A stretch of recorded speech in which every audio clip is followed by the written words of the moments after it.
Passion is overrated, jangan kejebak sama kata-kata kejarlah passion. Waktu gue ngerjain sales, ternyata gue baru sadar, I'm not a salesperson, I'm a marketing person. Gimana kita bisa membangun personal marketing? Karena orang kalau udah dengar personal branding itu, biasanya itu jadinya jatuhnya ke pencitraan gitu. Ya lu gak perlu personal branding, lu hidup baik-baik aja, gak ada efeknya punya personal branding atau enggak. Padahal di dalam dunia marketing, branding itu cuma sub. Gimana menurut lu untuk men-trigger orang supaya lebih senang membaca? Ini bukan kalimat gue minjem ini dari Mbak Najwa Shihab. Perlu satu buku untuk bikin kamu jatuh cinta pada membaca.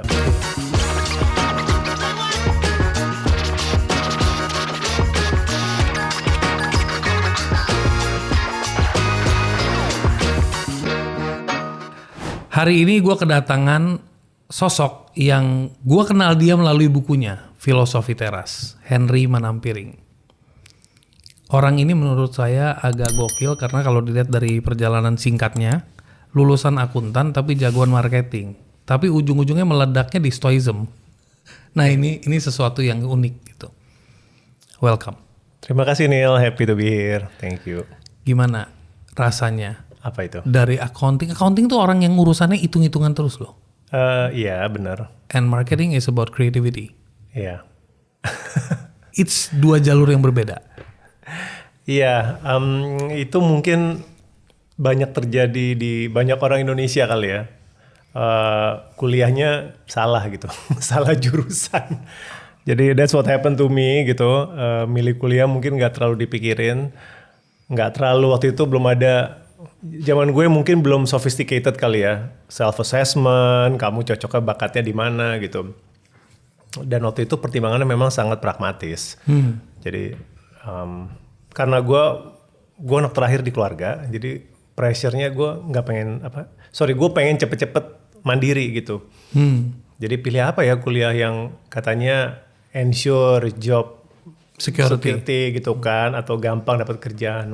Waktu itu sih accounting aja karena every company, every organization needs accounting department. Ya oke gitu, nggak mikir panjang.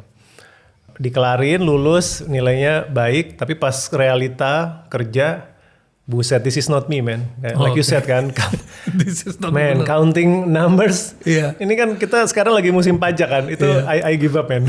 Itu pajak, I get somebody else to do it for me. Tapi lu dari dulu kreatif orangnya? Dari waktu during your growing up period? Good question to ask, karena sebenarnya looking back, sebenarnya streak of creativity itu udah muncul. Jadi gue di SD tuh udah bikin komik. Wow. Di SD gue bikin komik. Gue inget banget 9 buku tulis gue habiskan buat bikin like literally you drawing. komik. Iya gue karena waktu itu kan zamannya kartun robot ya. Jadi gue seneng kan. Gue juga pengen bikin cerita robot sendiri. Jadi gue bikin itu. Pelajaran mengarang gue seneng, pelajaran gambar gue suka. Jadi sebenarnya the hints are there. Terutama menulis ya gitu. Cuman nggak pernah nggak pernah dikasih channel kali ya secara serius. Nah baru belakangan. Oke. Di ini. Gue juga sempat ngebaca kalau lu itu mulai suka nulis dari early on, tapi lu mulai blogging lah tahun 2004. Dan baru setelah berapa belas tahun, then you actually made a book. Iya, betul. Bro. Ya. 50. Ouch. Gocap bro, gocap. Jadi gak usah dibikin ouch bro. The big five. Iya. Itu kalau di celebrate tuh namanya golden age. Ya. Ya kan? Golden anniversary ya? Konon iya. Yeah. So dari 0 sampai jadi gold bro. Kenapa?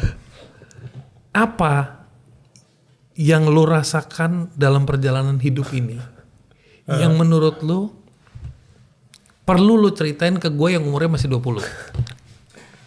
Ini asumsi lo 20. Ya kan lo asumsi gue 20 kan tadi lo gak terima. Gue bilang ya udahlah anggap aja gitu. Ya banyak gitu. Susah kalau gue harus milih. Makanya lahirlah buku itu karena ada 50 catatan gitu. Yang gue... Tapi yang dearly lah. Anggaplah gue ini orang yang pengen lo kemplang gitu. 3 hal pertama yang lo harus ngerti gitu. Gini kali gue... kebetulan nih inget karena berhubungan lagi-lagi sama media sosial. Jadi gue ngeliat postingan seorang influencer kali ya. Lupa gue dia statusnya apa. Tapi dia mengucapkan kata-kata proses tidak akan mengkhianati hasil. Pernah dengar? Pernah. Ungkapan itu. Proses tidak akan mengkhianati hasil. Iya.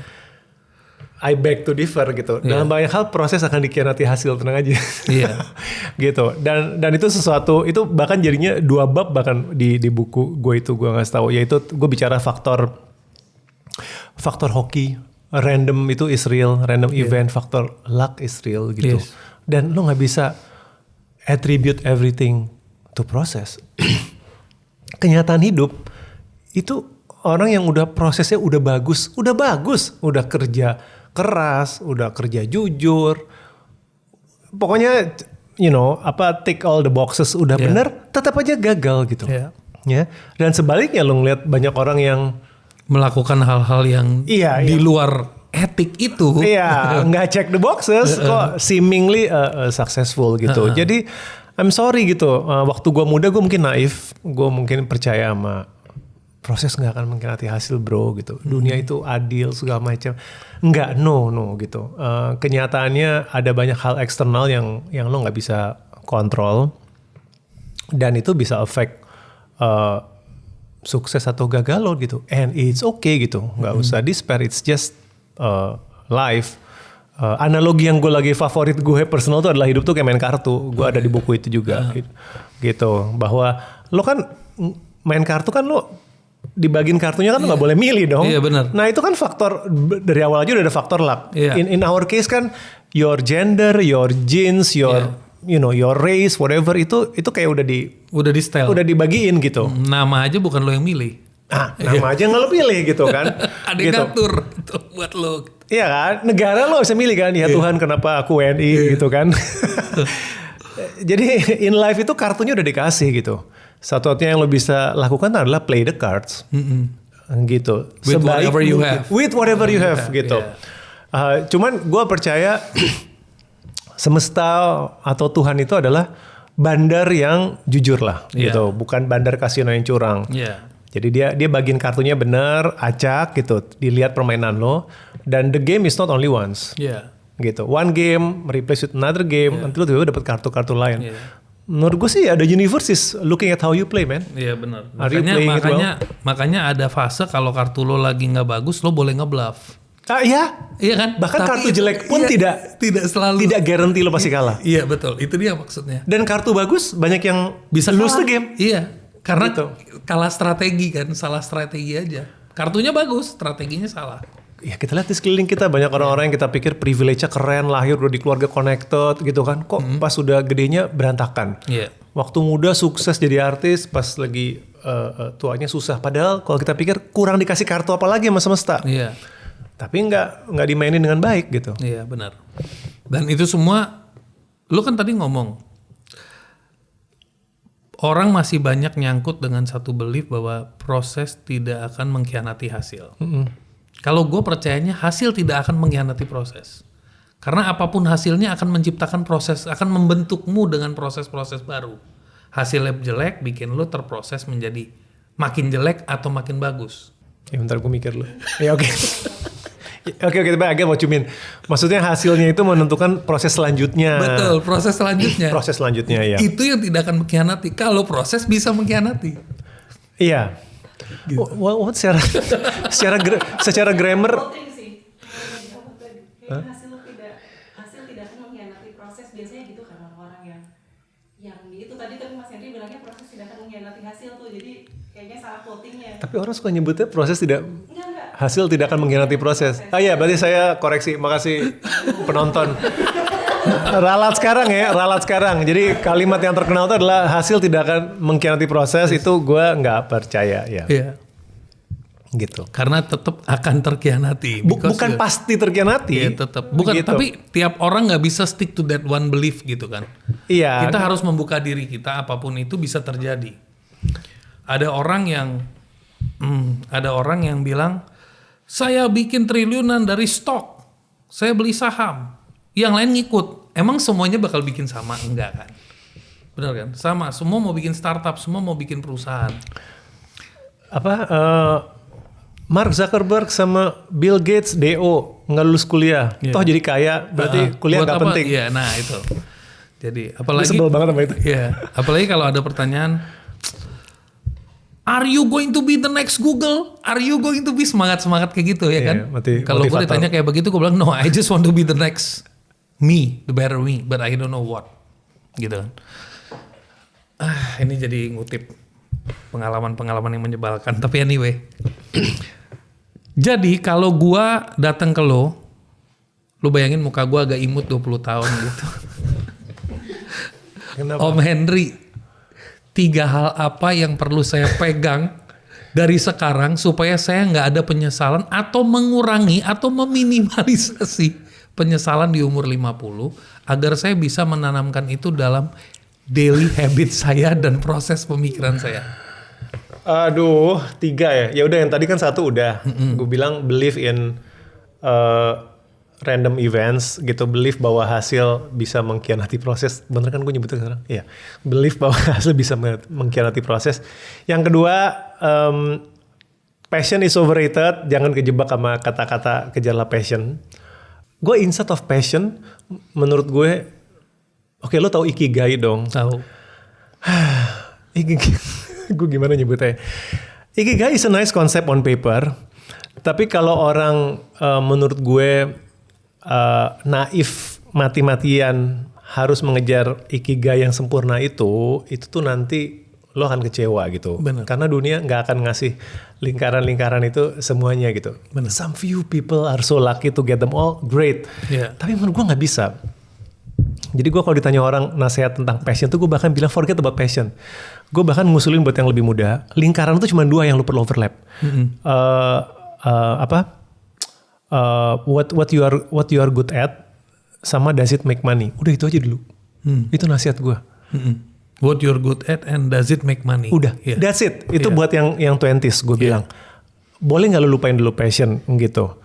Karena menurut gue yang lebih penting, ini again my advice to my 20-year-old self, itu bukan lo apakah yang lo kerjain lo passionate apa enggak. Menurut gue yang pertama-tama lo kerja adalah are you independent or not, gitu. Secepat mungkin jadilah someone who stands on your own 2 feet.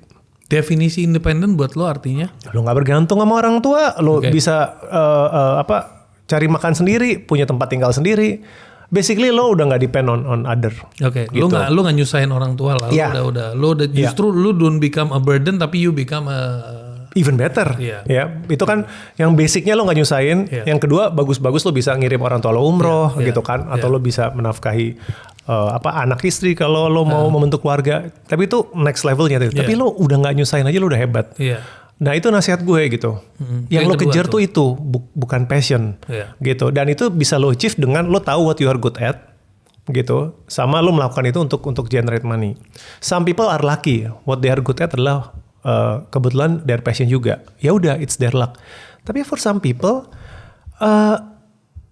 itu udah cukup gitu.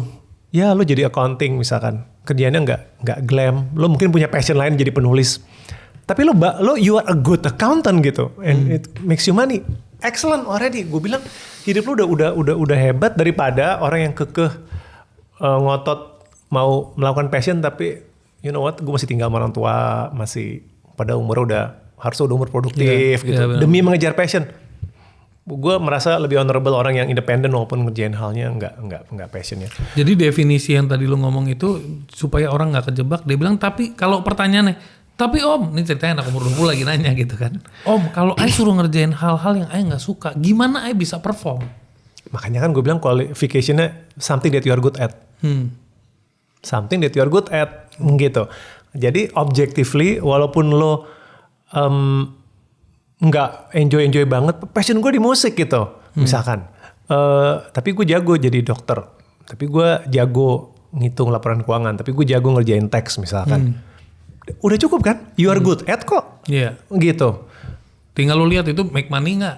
Betul. Tinggal lo cocokin. Oh, jadi tax consultant duitnya nggak seberapa nih misalnya dibanding jadi dokter gitu kan? Cari yang lain. Iya. Tapi yang pertama lo you are good at it dulu gitu. Karena if you are lousy at it lo nggak bisa compete dan lo nggak bisa dapat duitnya. Itulah tujuan dari pengalaman bekerja ya. Oke. Yang ketiga drop the word motivation from your life. Asik, lo suka nih. Ya itu something yang sering gue bilang di forum. learning gue tuh adalah motivation is overrated. Motivation bisa jadi toxic word kalau orang menggunakan itu sebagai the magic ingredient of everything gitu. Makanya orang mencari motivational quote, kecanduan koleksi quote-quote motivasi udah kayak narkoba. Serius ada orang kayak begitu. Loh, iya karena merasa bahwa apalagi nih gue dapat video pembicara motivasi apalagi gitu kan supaya Gue punya temen bro, dia tuh Facebooknya isinya quotes. serius Tiap hari semua postingannya quotes. Terus one day ada satu teman kita juga ngepost di Facebook dia, bro hidup lo susah ya bro. Kalau susah ngomong kita teman ada di sini.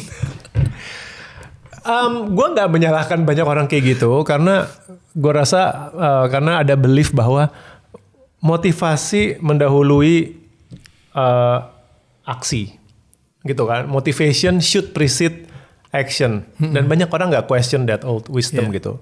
Ya lu nyuruh gue olahraga tentunya gue butuh motivasi olahraganya dulu dong. Iya kan. Lu nyuruh gue belajar ya gue sudah motivasi belajar. Gue nggak ada motivasi belajar nih. Kasih gue dulu dong motivasi. Baru gue berbuat sesuatu. Kasih dulu baru berbuat. Nah itu juga salah. Iya jadi seolah-olah itu makanya lu mencari motivator. Seolah-olah orang lain bisa memberikan motivasi itu.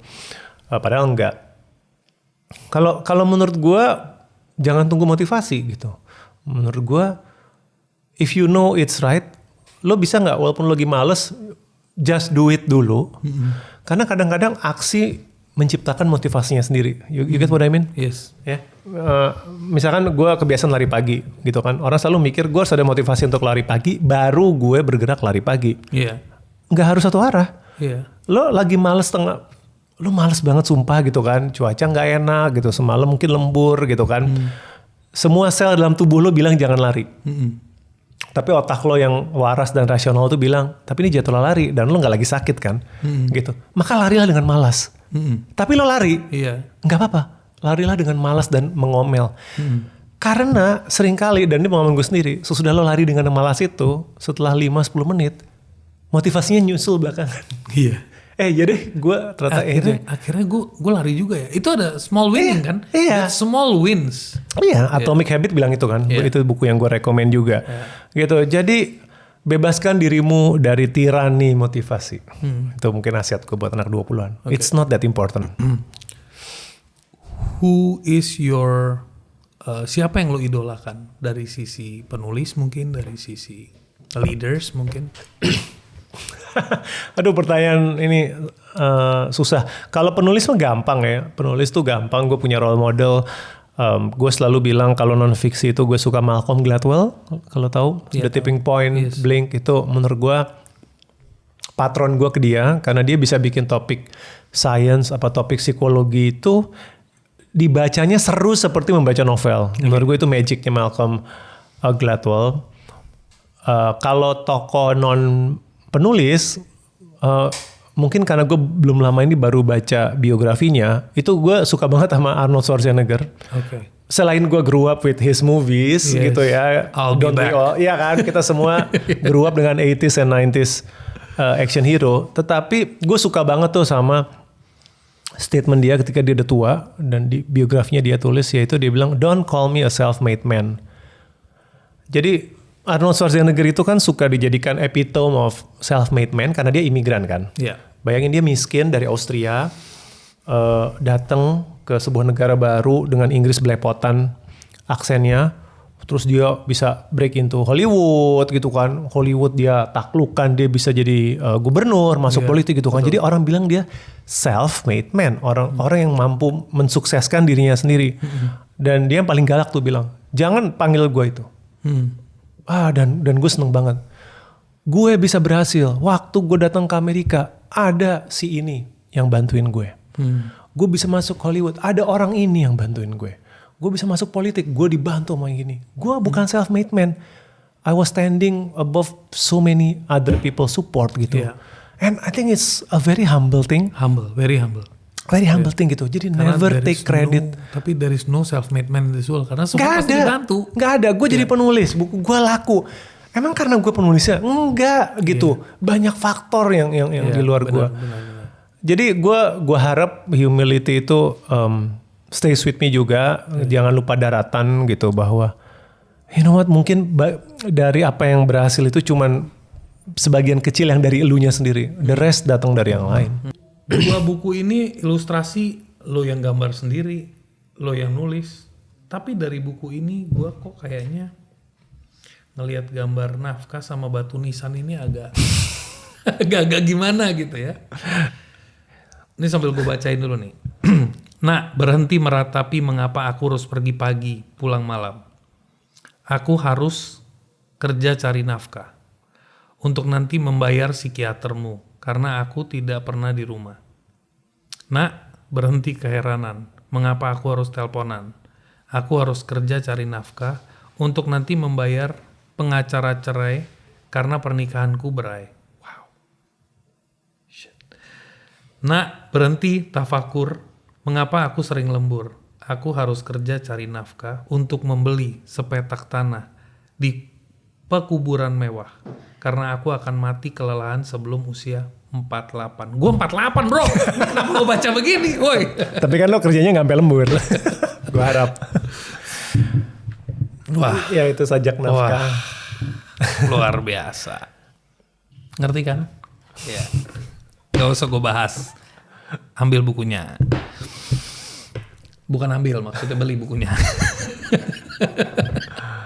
Bro, dalam 25 tahun berkarir dalam industri corporate life, apa hal-hal yang konyol yang lu temukan begitu lu udah keluar dari corporate selama ini? Aduh, gue nggak nyadar ya ada kekonyolan-kekonyolan di dunia corporate. Aduh, terlalu banyak ya buat Hal yang paling lu ingat aja deh. Momen. ini yang lewat ya. Ya, yang lewat aja.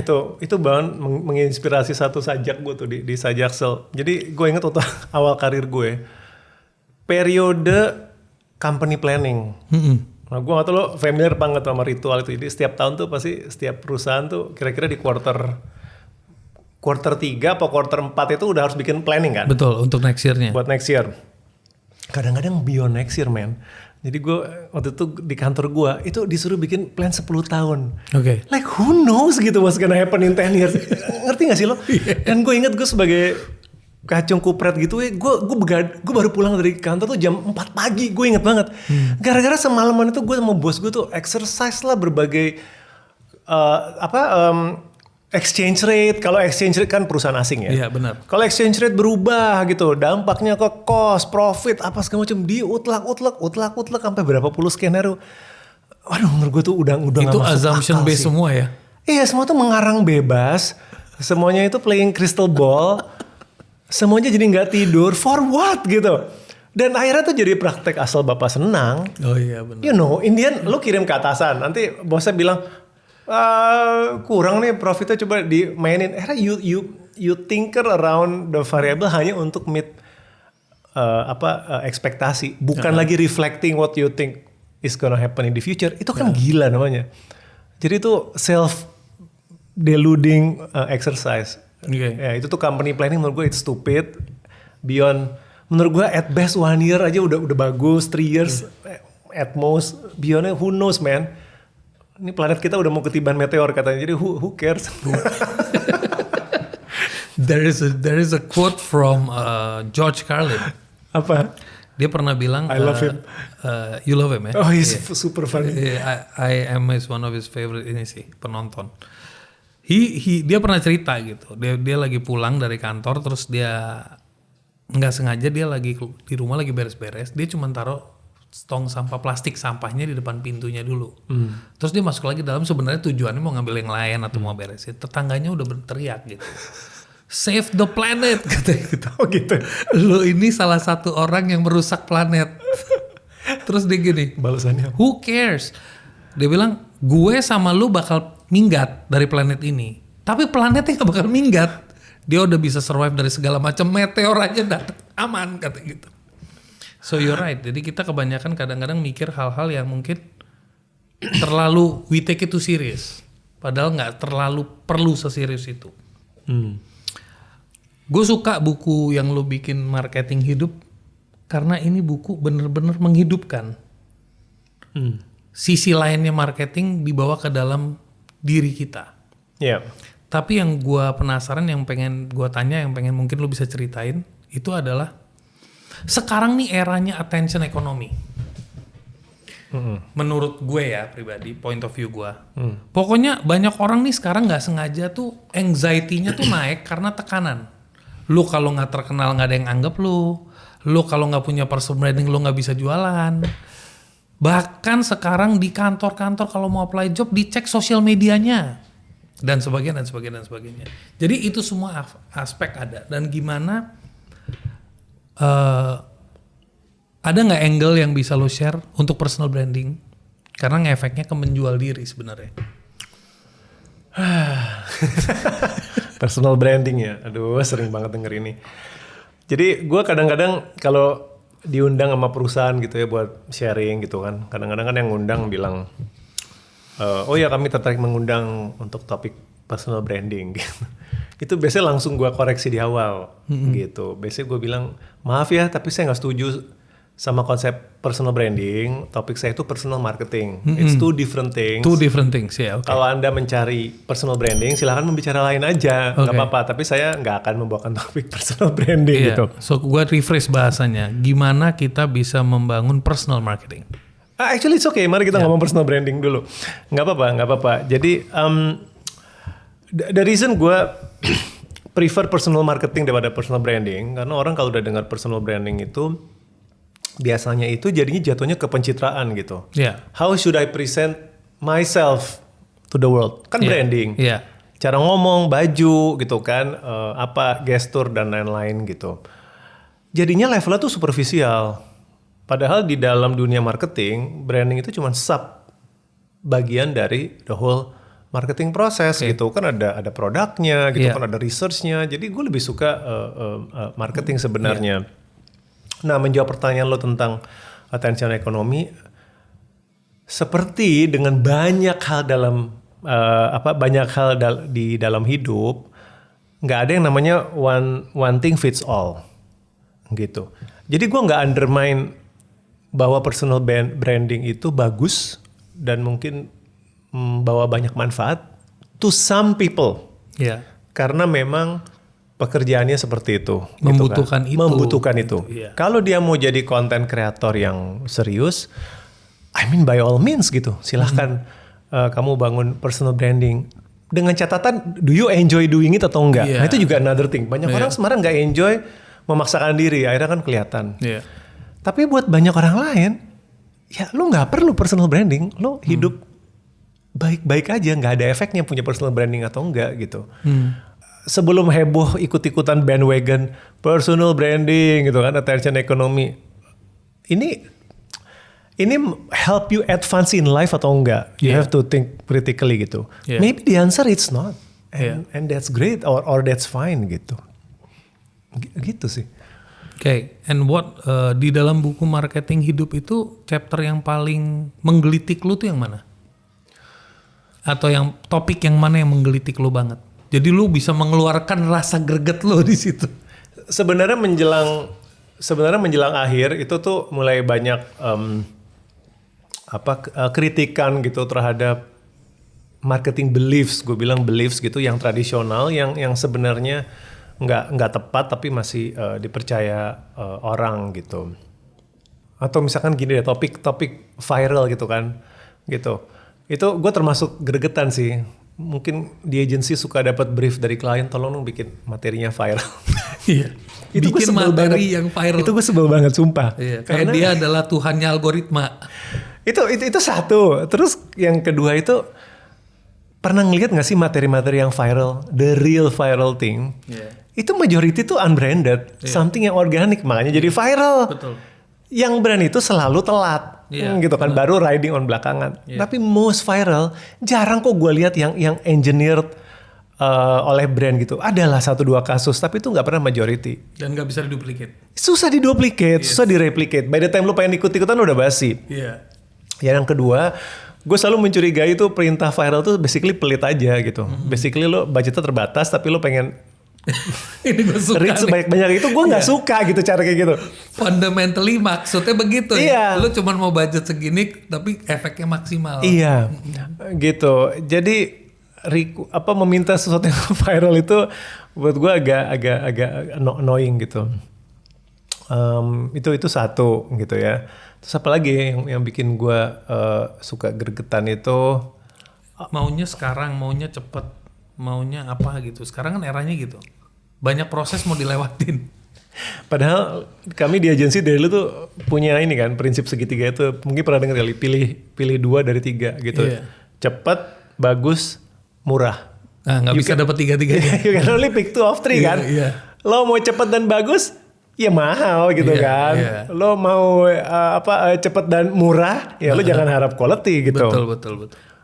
Lo pengen bagus dan murah, ya siap-siap lama. Jadi itu sesuatu yang nggak disadari. Memang teknologi membuat kita mikir segalanya bisa dipercepat, tetapi to certain extent iya, ada yang bisa lebih efisien.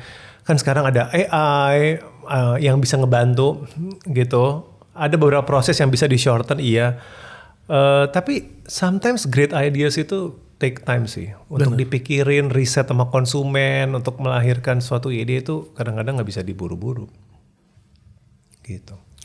Lu ngerasa nggak kalau di era sekarang itu kita udah nggak ada lagi, which is good in a way but not effective in another way.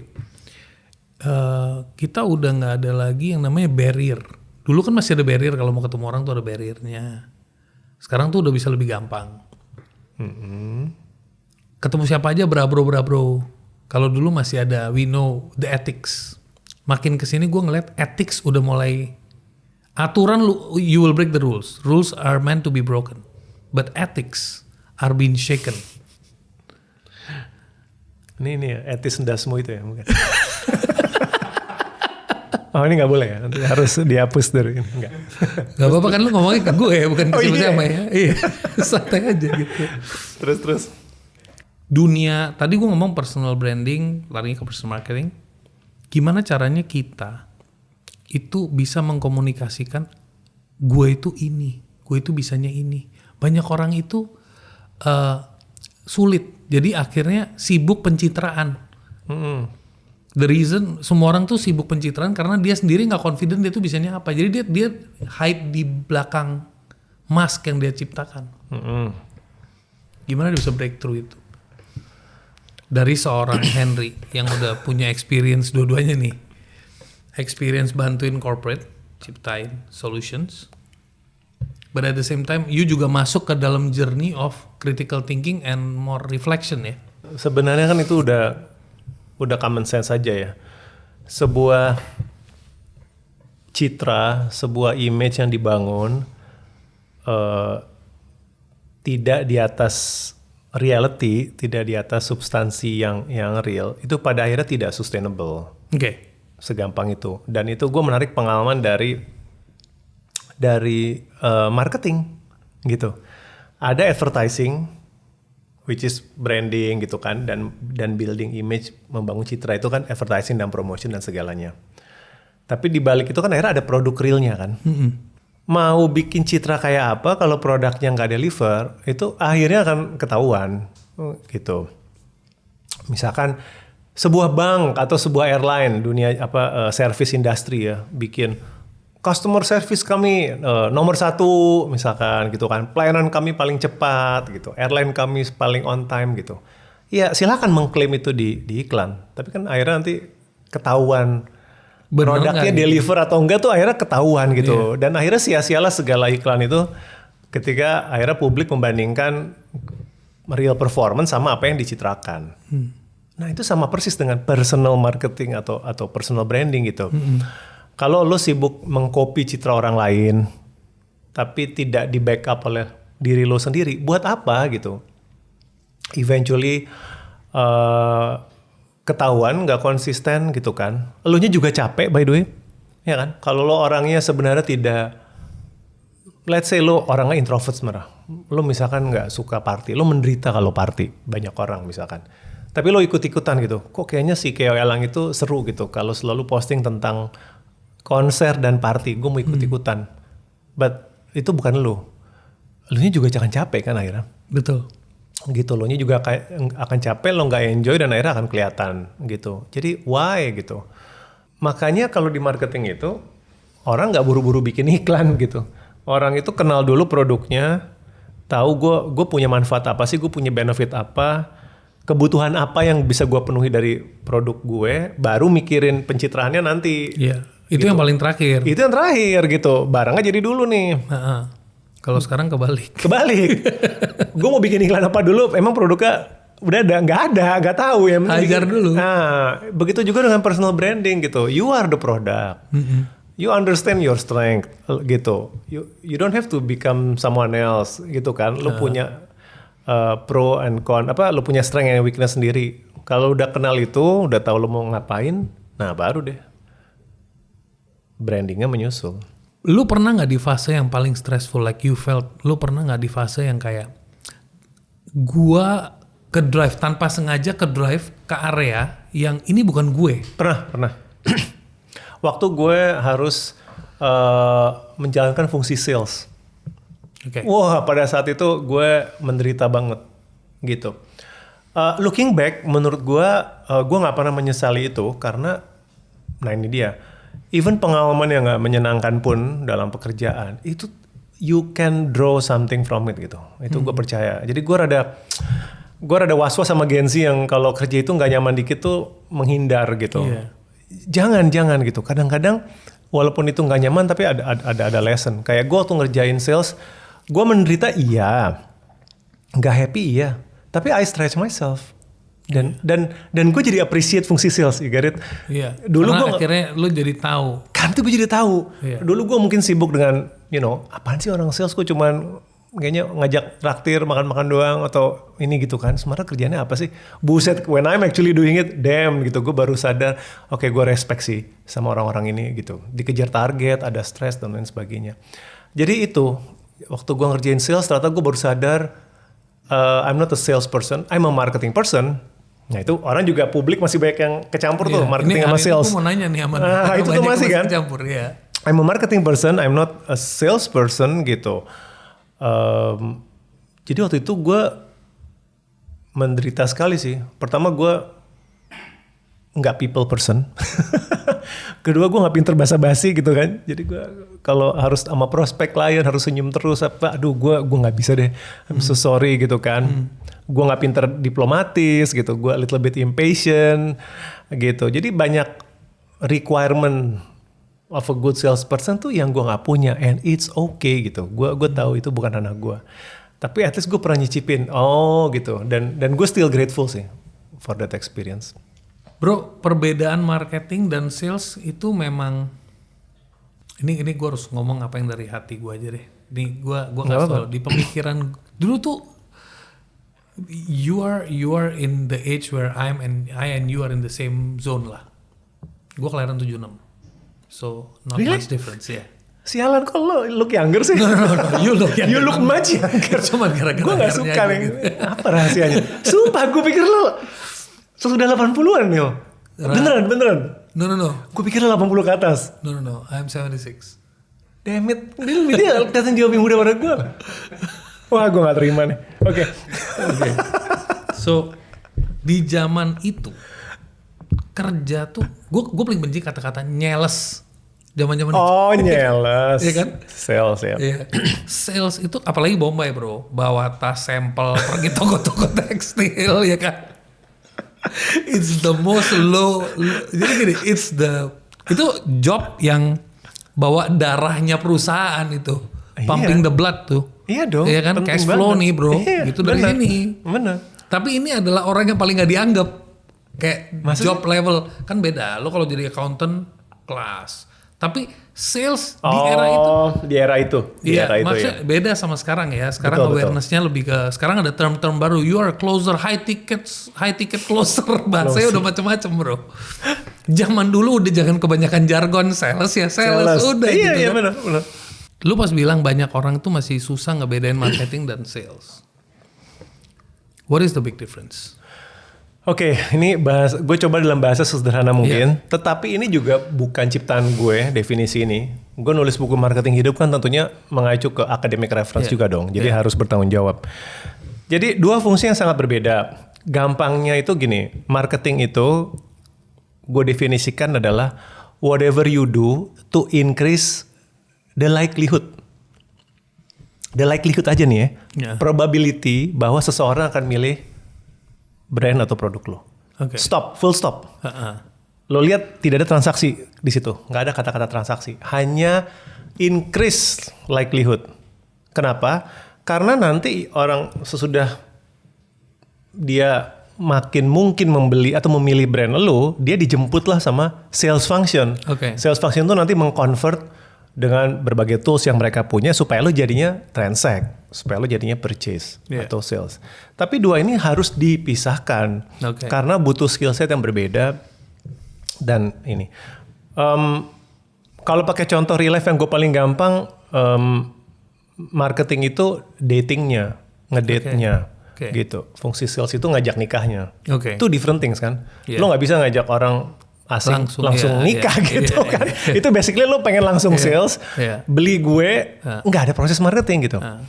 Tapi kalau lo pacaran bertahun-tahun nggak kemana-mana juga rugi ya. Gitu. Itu marketing doang tapi nggak jadi apa-apa gitu. Iya betul. Lo pakai mobil? Pakai. Mobil lo negaranya mana? Negara? Ada Jepang, ada Cina. Interesting. Mobil Cina udah berapa lama? Lo punya? 3 years, 4 years. 3 years? Iya. 3 years. Kira-kira 10 tahun yang lalu lo akan consider nggak punya mobil Cina? Enggak, waktu dulu pertama kali keluar mobil Cina yang murah itu, pertama kali di Indonesia baru nongol, enggak ada yang mau lihat, gue juga nggak mau lihat. Lu juga nggak mau kan? Nggak mau. Nah itu, berarti lu punya likelihood untuk consider mobil Cina itu udah close to zero kan? Iya. Nah over time lu akhirnya kelihatannya nambah sampai lu akhirnya end up owning one. What happened? Gue coba dulu sih, gue coba, gue test drive, gue segala, gue coba, gue lihat, wah ini keren banget ini. Ya karena itu gue jadiin second car waktu itu, ya kembali lagi second car. Jadi mobil kedua ya akhirnya gue bilang udahlah gue sikat satu gitu kan. Tapi sekarang yang first car gue jual mau ganti Cina lagi. Jadi because quality is good. Karena udah ngejalanin 4 tahun, so far so good.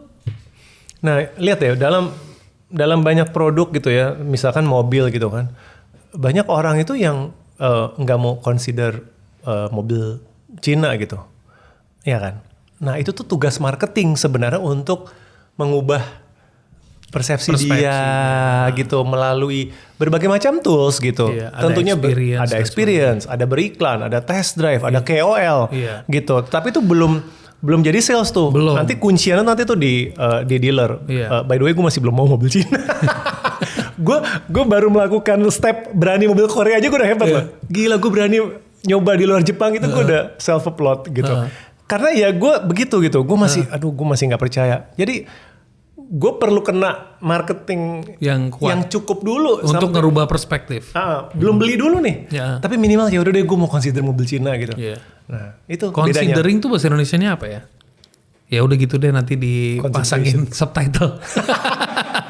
Mempertimbangkan. Ya mempertimbangkan. Minimal mempertimbangkan. Sama juga buat teman-teman yang lagi nonton mungkin yang ini. Jadi kalau lo menjadi diri lo yang lo pengen angkat ya, bukan lo kudu terkenal dulu baru orang bakal dagang sama lo, tapi lo kudu membuat orang mempertimbangkan kalau lo itu valid. Jadi beda sama terkenal ya. Valid sama terkenal beda. Terkenal is part of it. Lo di-consider aja, kita bahasa marketingnya masuk repertoire.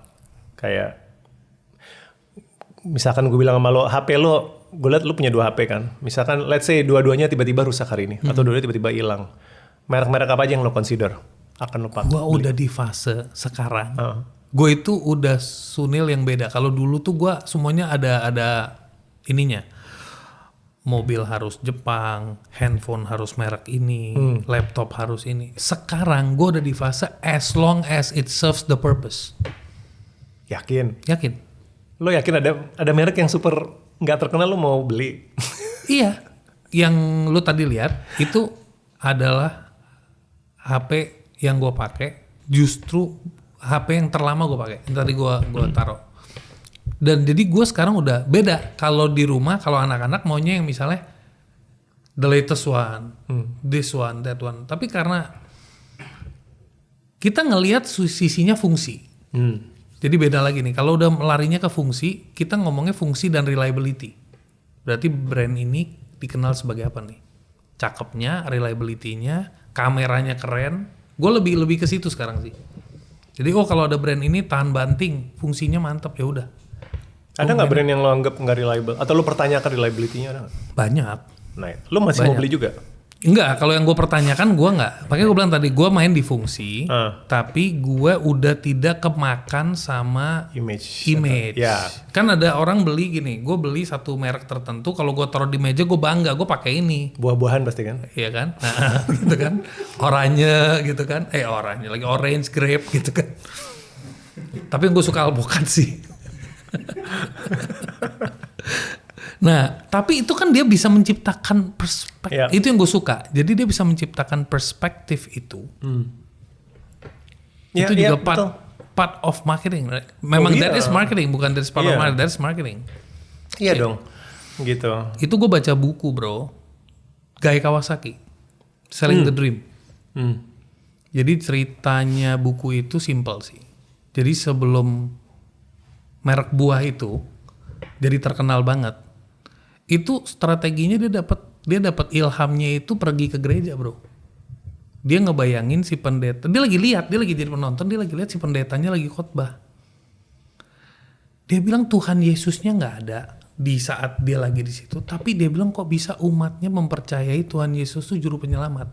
Jadi dia mengambil formula itu, gimana caranya gue bangun produk ini di saat kompetitornya memiliki 70-80% market share. Bahkan 100% market share waktu itu, dia bisa memiliki 30% market share tapi highly orang-orang pengikut setia. Iya. Dia dapat inspirationnya dari situ. Dan produknya di era foundernya itu, yang kayaknya gue nggak boleh nyebut namanya itu ya. Itu produk itu waktu itu memang betul-betul bagus sih. Iya. Menurut gue ya. Era itu betul. Iya. Itu beda banget. Breakthrough banget. Iya, beda banget. Di era sekarang dan di era dulu. Sekarang tuh udah istilahnya gue tuh bikin anak gue nulis tuh susah setengah mati. Menulis. Gue percaya dengan ini, gerakan tangan, bukan begini. Iya, ada studinya. Iya. Itu ngefek banget ke otak. Betul. Udah di study, udah. Do you know a little bit about it? Tentang the study? Udah. Itu cukup apa sih? Studinya cukup keren sih, cukup robust. Jadi mereka bikin 2 sampel, 2 kelompok orang disuruh dengerin materi yang sama. Kelompok yang satu disuruh nyatet dengan ngetik di laptop kayak biasa. Kelompok yang satunya lagi disuruh nyatet tulis tangan. Terus dicek memory retentionnya. Yang nulis tangan jauh superior, significantly superior. Dan teori si yang bikin studinya itu adalah pada saat lo mendengar dan lo memaksa tangan lo menulis, itu katanya involving brain parts yang jauh lebih kompleks gitu. Sehingga bikin memori lebih bagus. So yeah, you're right man. Make your kid right. Iya, berarti lu udah hebat berarti ya. Dari dulu lu udah hobi nulis. Lu udah. Not necessarily cursive, nggak harus tulisan tangan. But I enjoy writing ya. Dan recently juga gue read a little bit that you decided to be a full-time writer. After 25 years in corporate life, yes I did. Yes, dan ini gue sedikit mau trigger si Adit MKM ya, karena kan kemarin dia juga shout out nama lo. Jadi dia bilang, jadi penulis itu bukan menjadi jalan keluar untuk hidup. Tapi beda kasusnya sama Henry Manampiring katanya. Nama gue disebutnya gitu. Iya. Adit nih, nanti gue protes. Kok lu bisa memutuskan itu ya? I mean, it takes a lot of guts. Beda kalau we are talking about global author. Kalau kita ngomongin author global yang langsung 3 million copies, 5 million copies, 10 million copies, it's they are global. Jadi itu dijadiin sebagai career path, itu oke. For you mengambil keputusan itu, wow. Iya. Please tell me the journey. Gue bahkan sampai sekarang gue gak tau am I making a mistake apa enggak. Jadi to be honest, or maybe I'm triggering you to rethink. 1 year from now I might think otherwise. Tapi Tapi lo bener, Adit bener, in the sense of kalau jadi penulis di negara yang lebih maju, yang literasinya lebih tinggi, memang lebih visible sebagai career path. Ya, kalau masyarakatnya udah biasa baca buku, copyright, hak cipta dilindungi, pembajakan nggak dibiarkan merajalela, writer juga dibayar dengan lebih baik, itu memang relatif lebih lebih secure. Itu aja di negara maju aja, profesi writer aja masih diceng-cengin loh. Masih diceng-cengin bener. Itu di negara maju gitu. Iya. Ya kan? Masih undermine. Masih undermine banget, masih diragukan kan. Makanya istilah sampai ada phrase-nya kan, the struggling writer itu kan common kan, penulis yang susah gitu nyari makan. Jadi yang kita lihat glamorous dan sukses kayak J.K. Rowling atau Noah Harari itu kan cuma tip of the iceberg. Bener banget. Gitu. Nah, itu di negara maju. Apalagi lo bawa ke developing country kayak kita. Apalagi gitu. kayak India. India aja susah loh. Begitu banyak orang bisa nulis tapi it's very difficult. Very difficult. It's highly competitive. Iya. Padahal di India buku lebih terjangkau, gue dengar sangat murah. Sangat murah padahal. Nah ini kita udahlah mahal, orang males baca gitu. Nah itu poinnya, orang males baca. Iya, orang males baca. Why did I do it? A combination of several factor kali ya. Yang pertama, look, obviously I've served enough time on the corporate world. Come on, 25 years, tahun ini gue turn 50. Sebenarnya tuh ya udah kenyang juga sih gitu kerja di corporate world. Jadi seolah-olah tuh kayak early retirement lah, which is not unusual. Yang kedua, gue make this decision kan nggak bisa dibilang gegabah ya. It wasn't like a reckless decision to make. Karena yang pertama, hasil gue kerja di corporate itu tentunya ya gue provide certain security blanket dari situ. Secondly, gue juga baru mau terjun ketika gue melihat buku-buku gue, at least in the past, itu sudah bisa jadi viable source of income. Gue menulis pertama kali kan 2012. Bayangin, it took me 12 years sampai gue berani keputusan ini. Karena kemarin-kemarin itu penjualan bukunya nggak viable. Gitu. But do you realize, apa lu sadar apa enggak? Buku as a product to sell is one thing, tapi buku-buku lo itu punya high impact on human life. I don't know man, gue nggak berani claim itu. I'll leave it to my readers ya. But you must have got a lot of testimonials from your readers that touches your heart. Lumayan sih, baik secara DM atau kalau ketemu langsung banyak yang bilang the books help them. Salah satunya, lu percaya sama vibes nggak? Orang kalau ketemu lu atau apa ada vibes yang ke-trigger gitu, lu percaya gak? Sorry, gue gak familiar sama konsep vibe, jadi gimana? Enggak. Oke, gue lagi ceritain lo. Gue itu lagi mau nulis buku aja. Itu on off. Harinya gue datang ke acara lu di Gramedia. Itu pulang, my speed of writing, my speed of thinking to write, itu naik I think maybe 1 million times faster. Really? Yes. Wow. So there are many different people have different ways to help others tanpa disadarin. Okay. But ini gue sambil put a story because it's an appreciation for you. Thank you, I'm flattered. Terus kedua, gimana menurut lo untuk men-trigger orang supaya lebih senang membaca? Secara marketing. Man, that is a tough question. Gue nggak punya jawaban original. Ada dua hal sih. Yang pertama, gimana kita bisa bikin membaca itu sebagai as a general dulu ya, sebagai activity yang menyenangkan gitu. Soalnya kayaknya banyak persepsi orang yang gue denger yang gak mau baca, itu semua pada bilang it's boring, it's not fun gitu kan. Nah itu satu part tuh adalah lo mungkin belum discover the true experience of reading, itu satu hal. Jadi lo terlalu banyak prejudice lah tentang reading. Nah itu kan banyak hal ya, bisa dari sekolah, tapi bisa juga secara dibuat lifestyle gitu, dibuat cool.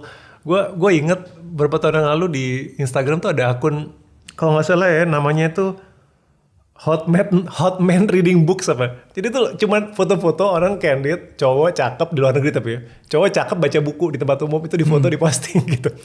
Itu kan nggak serius ya. Iya. Tetapi in a way tuh gue apresiasi karena itu bikin you know what gitu kan. When you It's carry a cool. book. Yeah, Iya, when you carry a book improve your attractiveness mungkin gitu kan. Iya. Jadi itu satu hal yang menurut gue lucu lah buat bikin membaca itu kelihatan lebih ini. Jadi itu satu hal. Tetapi yang kedua gue nggak bisa memungkiri bahwa lo nggak bisa maksa kalau bukunya itu nggak asik buat dibaca gitu. Iya. Jadi gue bisa ngerti gitu. Dan feedback yang menurut gue menarik dari pembaca gue itu adalah ini jadi banyak nih yang sekarang ngomong gini. Mas Henry, bukunya Mas Henry itu adalah buku yang bikin saya senang membaca. I think to me that's the biggest compliment to be honest. Yeah. Kalau orang bilang ya stoicism is good, AlphaGirl is nice, thank you Yeah. very much. Tapi Yeah. kalau sampai create a new habit, wah buat gue that's the highest compliment. Iya. Karena itu dampak yang konkret. Iya, ada action yang terus berulang. Dan ini bukan kalimat gue minjem ini dari Mbak Najwa Shihab. Dia pernah bilang kan katanya hanya perlu satu buku untuk bikin kamu jatuh cinta pada membaca. Iya. Nah itu bagian yang kedua ini juga yang harus ada sih gitu. Gimana orang dipertemukan dengan buku-buku yang ternyata menyenangkan, enak dibaca. And it takes the whole village lah. Publisher juga ngebantu Yes, pastilah. mengeluarkan buku-buku yang Yeah. ya itu yang enak dibaca juga. Yeah. Gitu sih. Bro, apa satu pesan yang bisa lo sharing ke gua? Yang menurut lo ini gue menemukan ini Nil dan ini valuable banget dan gue mau share ini ke lo. Gue dapat ini dalam hidup gue. Mungkin lo dapat banyak pesan, tapi ada satu pesan yang mungkin pas dari lo lihat gue gitu. Mungkin di Bombay satu nih gimana gitu nih harus gue kasih gitu. Gue nggak tahu apakah nasihat ini cocok sama lo karena lo mungkin nggak butuh itu. I mean, obviously nasihat ini kan gue tulis untuk diri gue sendiri karena gue yang butuh. Tapi mungkin at least pendengar lo kali. Yang gue tulis di buku 50 to 20 itu adalah coba berteman dengan rasa takut. Coba mengganti relationship lo tuh dengan rasa takut gitu. Karena kalau kita dengar takut, biasanya stance kita tuh langsung kombatif gitu. Maksudnya takut tuh diperangi. Makanya kan ada frasa memerangi rasa takut. Yeah. Lihat deh, memerangi rasa takut, menaklukkan rasa takut. Dari dulu tuh kita diajarin takut itu kayak enemy, musuh yang wah kalau bisa dimusnahkan gitu kan. Yeah. Karena itu datang dari pemikiran keliru menurutku bahwa berani, definisi berani itu adalah hilangnya rasa takut. Nah itu mungkin sesuatu yang gue sadari telat pas tua gitu. Jadi dulu gue pikir kenapa ya gue takut gitu. Akhirnya gue gak berani nyoba-nyoba gitu. Karena gue baru mau mencoba kalau takutnya hilang. Tapi takutnya gak mau hilang-hilang gitu. Akhirnya gue menyadari you know what. Coba relasi lo sama takut itu baik. Lo anggap ngobrol aja. Karena takut itu sebenarnya niatannya baik ya gak sih? Iya. Kalau takut itu ya sebenarnya buat mengingatkan ada sesuatu di depan yang lo harus jaga. betul. Fungsinya itu sebenarnya. Betul. Ada risiko gitu. Dan tugas dia untuk mengamplify risiko itu karena tujuannya baik melindungi lo. Takut itu baik melindungi lo. Nah, tapi ada situasi-situasi di mana lo harus ngobrol sama dia. Thank you ya, udah ngingetin gue. Tapi kalau gue nurutin lo terus, gue nggak maju-maju nih. So stay with me, rasa takut. Jangan diusir. Temenin gue, kita bersama-sama akan ngelakuin ini. You see the difference? Yes, very big difference. Untuk berbuat gue nggak perlu mengenyahkan dia. Sini. Yuk, gue akan maju di meeting ini ke investor dengan rasa takut. Nggak apa-apa temenin gue, tapi gue harus ngomong ke investor. Gue akan nembak cewek ini dengan ketakutan setengah mati. Nggak apa-apa stay with me, tapi gue butuh nih nembak gitu. Ya kan? Gue butuh ngomong hal yang susah ini ke orang tua gue. Nggak apa-apa temenin gue. But I just have to do it. And then suddenly mungkin, you know, lo ngelihat banyak hal tuh berbeda. Gitu. Udah, gini aja. Podcastnya selesai. Thank you.